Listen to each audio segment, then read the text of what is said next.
Break के बाद दोबारा आपका इस्तकबाल है। आइए अब नजर डालेंगे कौमी और बैनुल अक़वामी खबरों पर।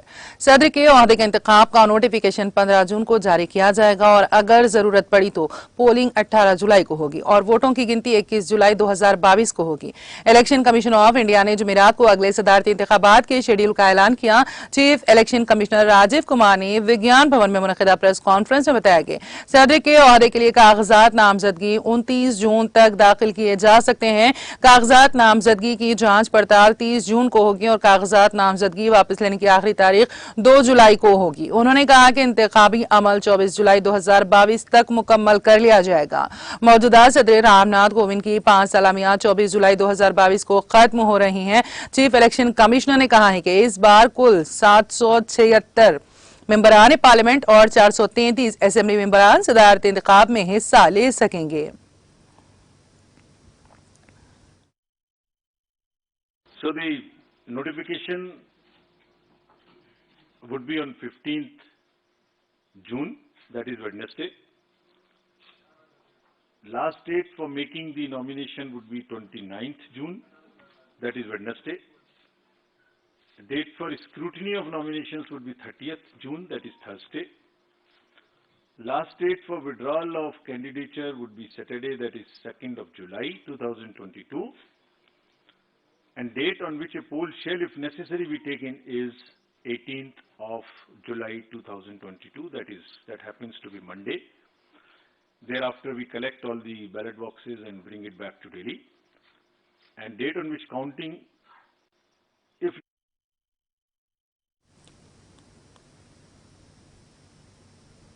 वजीर आजम नरेंद्र मोदी ने जुमेरात को कहा कि हिंदुस्तान की बायोटेक्नोलॉजी पर मुबनी मईशत 8 साल में 8 गुना बढ़कर 80 अरब डॉलर तक पहुंच गई है और मुल्क इस शोबे में पहले 10 ममालिक की सफ में शामिल होने जा रहा है।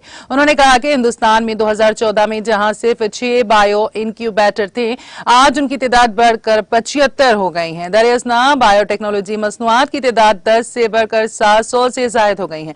उन्होंने कहा कि आज हिंदुस्तान के बायोटेक्नोलॉजी के शोबे में इंजीनियरों और माहिरीन की दुनिया में अहमियत इसी तरह हो गई है जिस तरह हमारे इंफॉर्मेशन टेक्नोलॉजी IT के पेशावर अफराद की हैं। मोदी प्रगति मैदान में बायोटेक स्टार्टअप एक्सपो 2022 का इफ्तिताह कर रहे थे। इसका एहतमाम इस इलाके में खुद कफील हिंदुस्तान मिशन को तखवीयत पहुंचाना है। SME और स्टार्टअप सहित इंडस्ट्री के सभी साथी, देवी और सज्जनों, देश की पहली बायोटेक स्टार्टअप एक्सपो इस आयोजन के लिए, इसमें हिस्सा लेने के लिए और भारत की एक शक्ति का दुनिया को परिचय कराने के लिए मैं आप सबको बहुत बहुत बधाई देता हूं।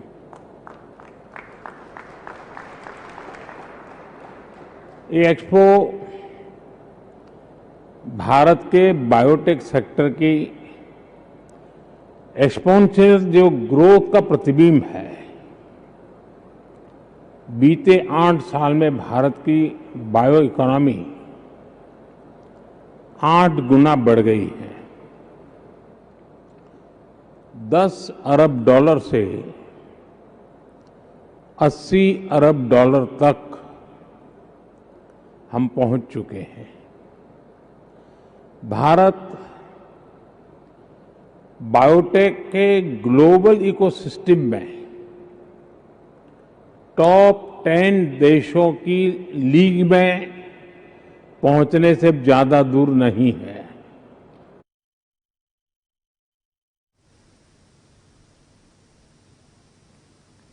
कानपुर सेमाओं के MLA हाजी इरफान सोलंकी ने कानपुर के बाशिंदों से अपील की और ये भी कहा कि अगर कोई आपको जबरदस्ती हरासा करता है तो आप मुझसे शिकायत कर सकते हैं या अमिताभ बाजपाई या हसन रोमी, हम आपके वाइस कमिश्नर तक पहुंचेंगे।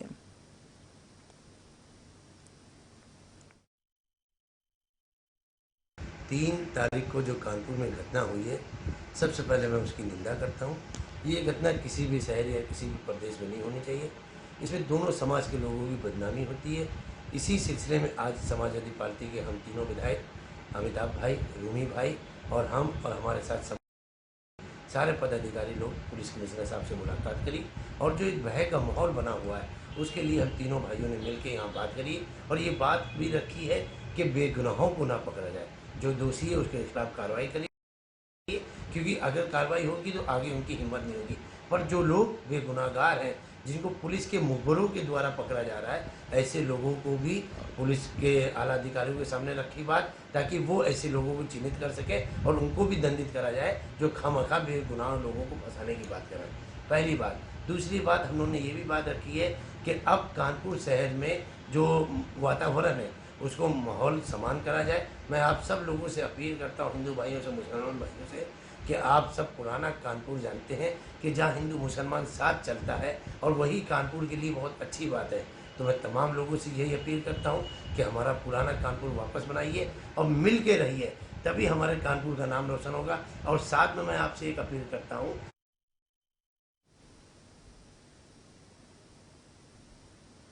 शहर काजी कानपुर नगर मौलाना मुफ्ती मोहम्मद साकिब अदीब मिसबाही, नायब सदर काजी मोहम्मद सगीर आलम हबीबी, कारी अब्दुल मुत्तलिब कादरी, मौलाना असगर अली यार अलवी और महबूब आलम खान ने बकनगंज में वाक़ रूपम स्क्वायर गरीब नवाज हॉल में शहर तामीर किया। सूरत हाल पर प्रेस कॉन्फ्रेंस करते हुए उन्होंने कहा कि शहर हमारा है और इसके अमन और हम आहंगी को बरकरार रखना हमारी जिम्मेदारी है, इसलिए किसी भी सूरत में अमन कायम रखें और कोई ऐसा काम ना करें जिसकी वजह से हमारे शहर और मुल्क का नाम दागदार हो। हिंदू मुसलमान एक दूसरे के दुख और दर्द से टकराए, ये दुख की बात है कि हमारी गंगा जमनी तहजीब थी दागदार और दुनिया में मशहूर हमारी जमहूरियत को भी सदमा पहुंचा, लिहाजा जो कुछ हुआ वो ठीक नहीं हुआ। अब हमें अपनी पुरानी रिवायात की जरूरत है। शहर का अमन और हम आहंगी सबसे पहले और इसके लिए सबको मिलकर काम करना चाहिए।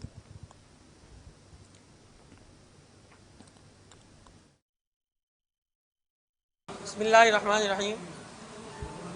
आज हमने शहर कानपुर के लिए एक अपील जारी करी है, अमन व अमान बनाए रखें, यानी कि अमन बरकरार रहेगा तो सब लोग सलामत रहेंगे। किसी तरीके का कोई रूमर, किसी तरीके की कोई अफवाहों पर ध्यान न दें। जिस तरीके से हमारा शहर पुरसुकून चल रहा है इसी तरीके से इंशाअल्लाह हमेशा चलता रहेगा। और पिछले 2-4 दिनों में जो पीछे घटना हुई वो गलत तरीके से हुई, नहीं होना चाहिए था, उसकी सब मरम्मत करते हैं। हम जो लोग उस घटना में बेकसूर गिरफ्तार हुए हैं या जो लोग उठा लिए गए हैं या जो लोग बेकसूर जेल भेज दिए गए हैं, हमारी कमिश्नर साहब से बात हुई है, बात चल रही है, सारी चीज़ें हैं। इंशाअल्लाह ताला वो सब रिहा होंगे। गिरफ्तार जो जेल चले गए हैं उनको भी रिहा किया जाएगा, जो लोग गिरफ्तार होकर के जेल चले गए उनको भी रिहा किया जाएगा, बेकसूर जो हुए हैं, जो गिरफ्तार बेकसूर हुए हैं उनको भी रिहा किया जाएगा। और हम अपील करते हैं मुसलमानाने शहर कानपुर से, शहर कानपुर के लोगों से कि शहर में किसी तरीके की अफवाहों पर बिल्कुल ध्यान न दें। जो अफवाहें फैलाई जा रही हैं और ट्विटर पे, व्हाट्सएप पे, फेसबुक पे, बिल्कुल जब तक कि किसी बड़े की तरफ से कोई बात नहीं आती है, जब तक आप कंफर्म न कर लें उस वक्त तक किसी भी बात पर ध्यान न रखें। और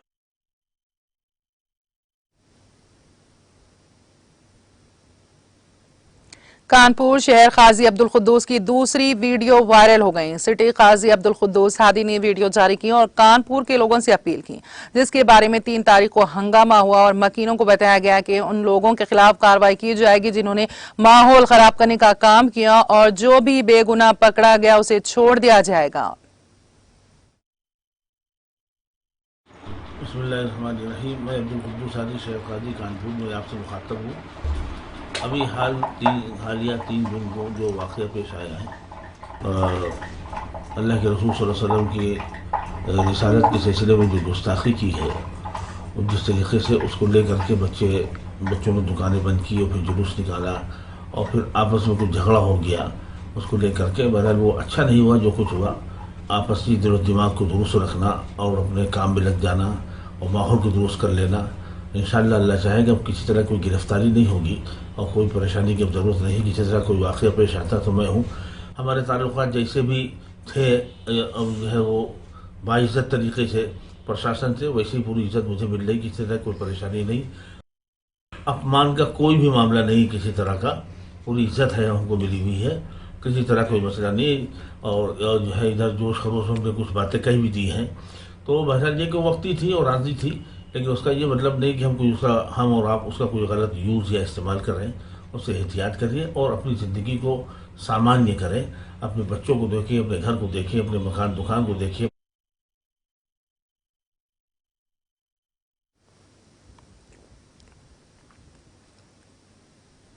दिल्ली की एक अदालत ने जुमेरात को दिल्ली के वजीर सेहत की इन्फोर्समेंट डायरेक्टोरेट ईडी की तहवील में 13 जून तक तोसी कर दी।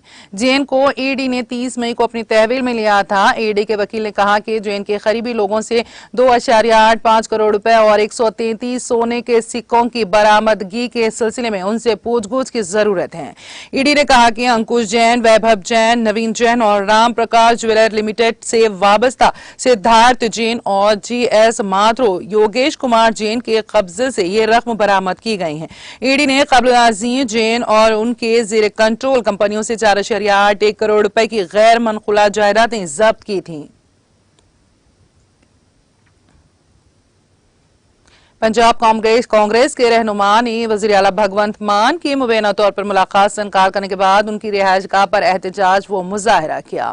रियासत में बिगड़ते हुए अमन अमान और अपोजिशन रहनुमाओं के खिलाफ कानूनी एजेंसियों के गलत इस्तेमाल समेत मुख्तलिफ उमूर पर रियासती कांग्रेस के सदर अमरिंदर सिंह राजा वोटिंग असेंबली में अपोजिशन लीडर प्रताप सिंह बाजवा, साबिक नायब वजीर आला ओपी सोनी, वजीर सुकेंदर सिंह समेत पार्टी के अरकान असेंबली और साबिक एमएलए वजीर आला से मुलाकात के लिए उनकी रिहाइशगाह पर गए थे।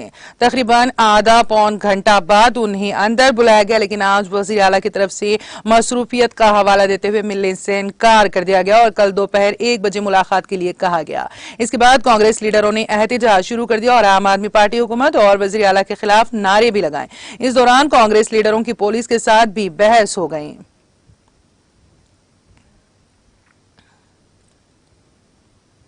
पंजाब के बरनाला जिले के महल कलां से साबिक एमएलए हरचंद कौर को कांग्रेस ने पार्टी मुखालिफ सरगर्मियों में मुलव्वस होने पर पार्टी से निकाल दिया है। पंजाब कांग्रेस के सदर अमरिंदर सिंह राजा वार्निंग ने यह कार्रवाई की और कहा कि पार्टी के तई वफादारी और नज़्म ज़ब्त के मामले में कोई समझौता नहीं किया जाएगा। पार्टी ज़राए के मुताबिक वो 23 जून को होने वाले सिंगू लोकसभा ज़िमनी इंतखाब में अपने हल्के में पार्टी उम्मीदवार दिलबेर गोल्डी के खिलाफ खुफिया तौर पर मुहिम चला रही थी। हरचंद कौर, जो साबिक वज़ीर आला कैप्टन अमरिंदर सिंह की करीबी समझी जाती हैं, महल कलां से कांग्रेस की उम्मीदवार थी और इस बार भी असेंबली इंतखाबात में तीसरे नंबर पर रही थी। सियासी हलकों में ये बात भी चल रही है कि वो बीजेपी में शामिल हो सकती हैं, अगरचे उसकी तस्दीक नहीं हो सकी। इससे राब्ता करने की कोशिश की, लेकिन उनका फोन बंद मिला।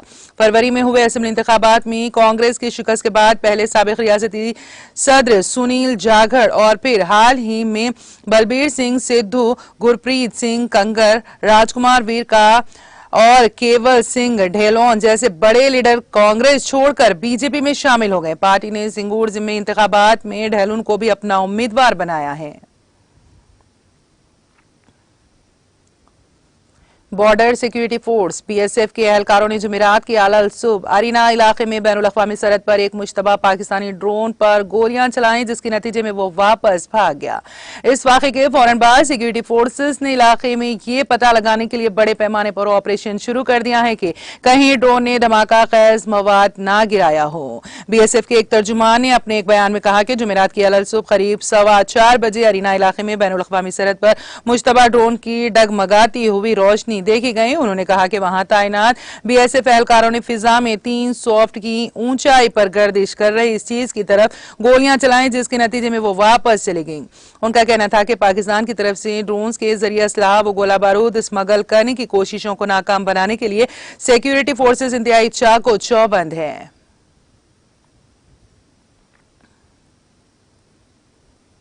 नेशनल कॉन्फ्रेंस के सरपरस्ती आला डॉक्टर फारूक अब्दुल्ला ने जुमेरात के रोज कहा कि सख्त गिर हुक्मरानों की गैर संजीदा और गैर दानिशमंदाना पॉलिसी ने जम्मू कश्मीर की नौजवान पौध को न सिर्फ पुश्त दीवार कर दिया है, बल्कि मायूसी, नाउम्मीदी और जहनी परेशानियों की तरफ धकेल दिया है।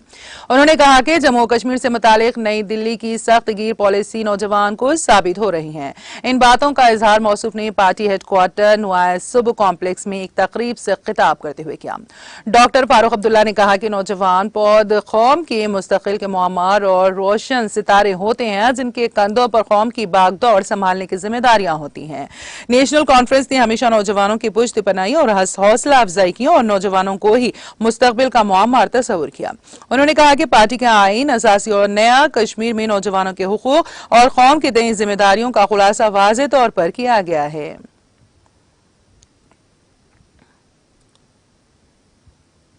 श्रीलंका में जारी सियासी उथल पुथल के दौरान साबिक वज़ीर खजाना और सदर गोटाबाया राजापक्सा के बासर भाई बासल राजापाक्से ने जुमेरात को पार्लियामेंट की रुकनियत से इस्तीफा दे दिया। एक और राजापाक्से का इस्तीफा मुल्क पर राजापाक्से खानदान की गिरफ्त ढीली होने की अलामत है। पार्लियामानी ज़राए ने डेली मिरर को बताया है कि बासल राजापाक्से ने आज सुबह पार्लियामानी सेक्रेटरी दामिका देसा नायक से मुलाकात की और अपना इस्तीफा पेश किया। वो एक कदावर लीडर समझे जाते हैं और वो तवील अरसे से राजापाक्से खानदान के सियासी मैनेजर समझे जाते रहे हैं। उनका इस्तीफा उनके भाई और मुल्क के वज़ीर आज़म महिंदा राजापक्सा के मुस्तफी होने के एक माह बाद आया है। इस्तीफा देने के बाद बासल राजापाक्से ने कहा है कि वो सदर के इख्तियारात के किसी ऐसे वज़ीर आज़म के खिलाफ हैं जिसे मुल्क के अवाम ने मुंतखब नहीं किया है।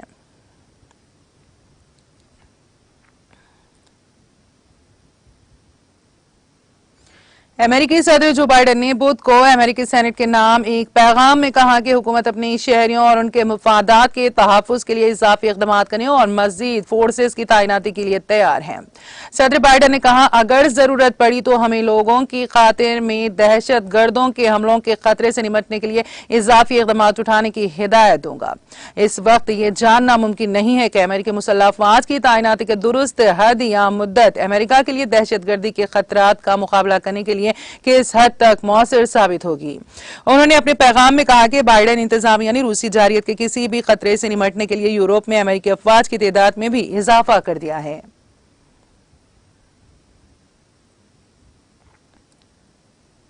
जनूबी पीरू के एरेकेपिया महकमे में सोने की कान में काम करने वाले मजदूरों की बाहमी झड़प में कम से कम 14 अफराद हलाक हो गए। एरेकेपा के प्रोसिक्यूटर लोडाज ने बुध के रोज पीरू के रेड न्यूज चैनल को बताया है कि हफ्ता और मंगल को 7 नाशें बरामद की गई हैं।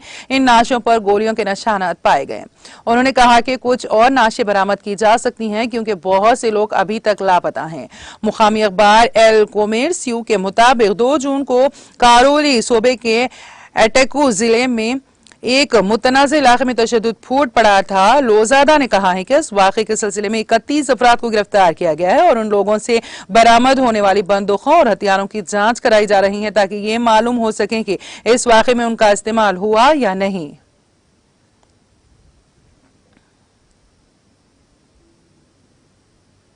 इराक की पार्लियामेंट ने एक बिल मंजूर किया है जिसके तहत हुकूमत को हंगामी हालात में ग़िज़ाई अजनास, अवामी खिदमत और तरक्की के लिए फौरी ज़रूरियात को पूरा करने के लिए अवामी फंड्स इस्तेमाल करने की इजाज़त होगी।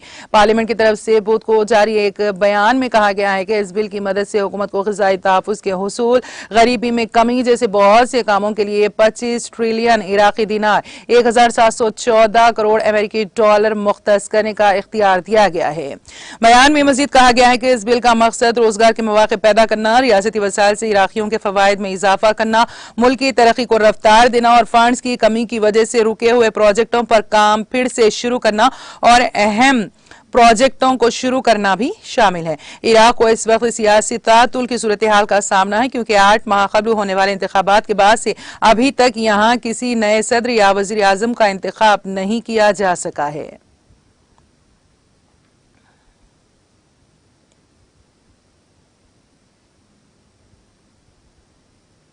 इराक की शुमाली कुर्द इलाका राजधानी अरबिल में रॉकेट से आग लगने का वाकया सामने आया है।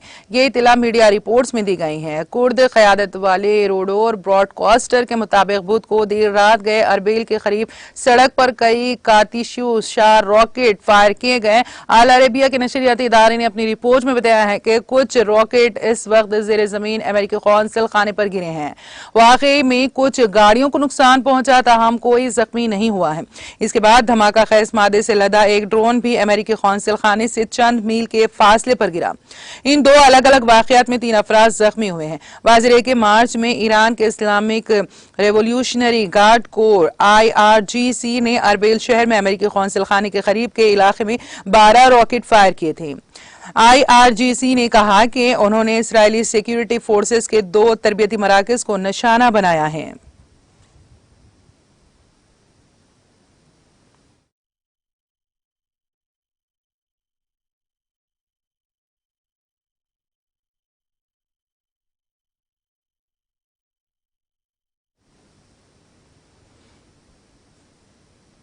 और अब आखिर में एक मरतबा फिर नजर हेडलाइंस पर। सुर्खियों के पेश करदा है मखदूम ब्रदर्स, पत्थरगट्टी चारमीनार रोड हैदराबाद।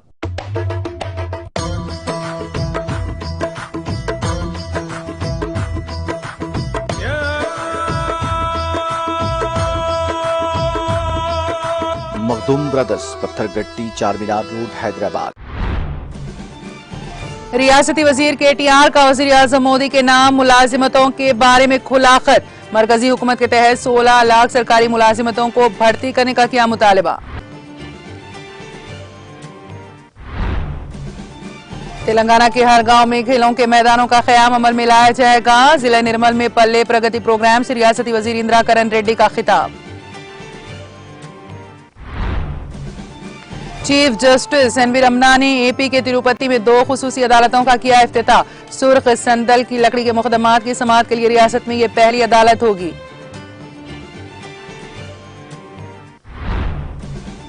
जुनूब मगरिब मानसून की तेलंगाना में आमद में ताखीर। आइंदा 3 दिनों के दौरान समंदरी हवाओं में शिद्दत पैदा होने पर मानसून की आमद का इम्कान। सदारती इंतखाब का नोटिफिकेशन 15 जून को किया जाएगा जारी। 18 जुलाई को होगी वोटिंग। विज्ञान भवन में chief election commissioner Rajiv Kumar का प्रेस कॉन्फ्रेंस से खिताब। हिंदुस्तान की बायोटेक्नोलॉजी पर मुबनी मईशत 8 साल में 8 गुना बढ़कर $80 अरब।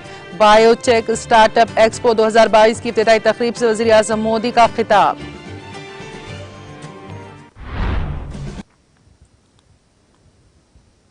तेलंगाना एक्सप्रेस में फिलहाल इतना ही। ताज़ा तरीन अपडेट्स के लिए देखते रहिए TTV। आप मुझे और मेरी पूरी टीम को दे इजाजत। खुदा हाफिज।